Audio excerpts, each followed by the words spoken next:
হয়, আজি মহাশিৱৰাত্ৰি ভক্তিৰ বন্দনাৰে মুখৰিত পতিত পূজাস্থলীত ব্যতিক্ৰম নহয় যোগীঘোপা নয়াগাঁও পাগলাস্থানতো দেখিবলৈ পোৱা গৈছে যে পূজাস্থলীসমূহৰ সমাগম দেখিবলৈ পোৱা গৈছে।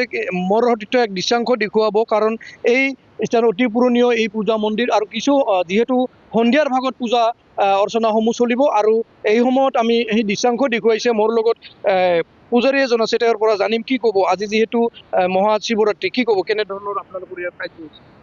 আজি আমাৰ এই নয়াগাঁও আঞ্চলিক শিৱ মন্দিৰৰ পূজা হ'ব। আজি আমাৰ এই এটক অঞ্চলৰ ৰাইজে পূজা কৰা হয়। আজি চতুৰ্দশী লাগিব পুৱা 9:42 পিছত ত্ৰয়োদশী থাকিব, তাৰপিছত চতুৰ্দশী লাগিব। আমি ৰাতি 4 প্ৰহৰৰ পূজা কৰা হ'ব। 4 প্ৰহৰৰ পূজা কৰাৰ পিছত আমাৰ সমাপ্ত হ'ব পূজা। তাৰপিছত ভক্তপ্ৰাণ ৰাইজ আহিয়ে থাকিব। আজি পুৱাৰ পৰাই ভক্তপ্ৰাণ ৰাইজ আহিব, কিন্তু আমাৰ কমিটিৰ তৰফৰ পৰা আমাৰ ৰাতিহে পূজাটো হ'ব পাৰে। আসল পূজাটো আমাৰ 4 প্ৰহৰৰ পূজাটো আন এজন পৰিচালনা সমিতি আছে, এই পূজা সমিতিৰ লোক আছে, কেনেকুৱা আপোনালোকৰ এইবাৰ আয়োজন? হয়, নমস্কাৰ ল'ব।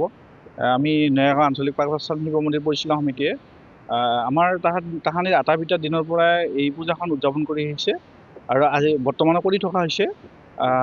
ইয়াতে মানে 4 প্ৰহৰৰ পূজা কৰা হয়। আজি ৰাতিপুৱাৰ পৰাই ভক্তৰ সমাগম হ'ব।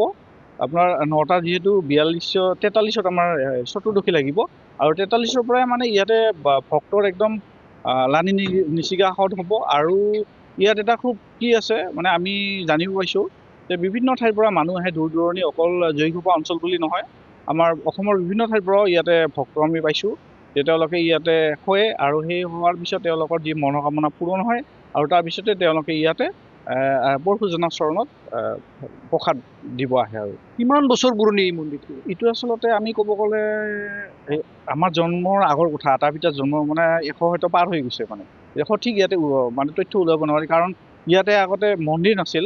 আমি শুনা মতে ইয়াতে বহুত শাল গছ আছিল আৰু শাল গছৰ মানে তলত মানে পূজা কৰিছিল। আৰু আমি লোকবিশ্বাস আছে যে ইয়াতে যদি ধৰক তেতিয়া সময়ত গৰখীয়াবিলাকে গৰু চৰাইছিল, যদি কিবা এখন গৰু চৰু যদি হেৰাই যায়, তেতিয়া মানে প্ৰসাদ দিলে সেই গৰু মানে বিলাক পাই গৈছিল। এনেকুৱা ধৰণৰ লোকবিশ্বাস আছে। আৰু ইয়াতে সমাগম হ'ব অলপ পিছত? হয় হয়, বহুত সমাগম হ'ব। মানে এটা মানে আপোনাৰ ঠগি দিয়াৰ কাৰণে মানে লাইন ধৰিব লাগিব, এনেকুৱা হয় আৰু। হয়, আচলতে ক'ব লাগিব যে প্ৰতিটো পূজা মণ্ডপত দেখিবলৈ পোৱা যাব যে কিছু সময় পাছত হয়তো ভক্তৰ সমাগম হ'ব, কাৰণ যোগীঘোপাৰ বৃহত্তৰ যোগীঘোপাৰ অঞ্চলত এই এখন পূজাস্থলীত য'ত বহু ঠাইৰ পৰা ইয়াত ভক্তৰ সমাগম হয়। আজি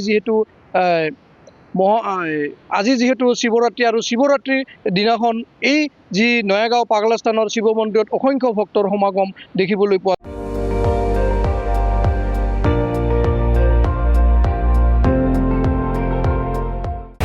আপুনি চাই আছে ND24, সৰ্বশ্ৰেষ্ঠ নহয়, সৰ্বোত্তমৰ দৌৰত।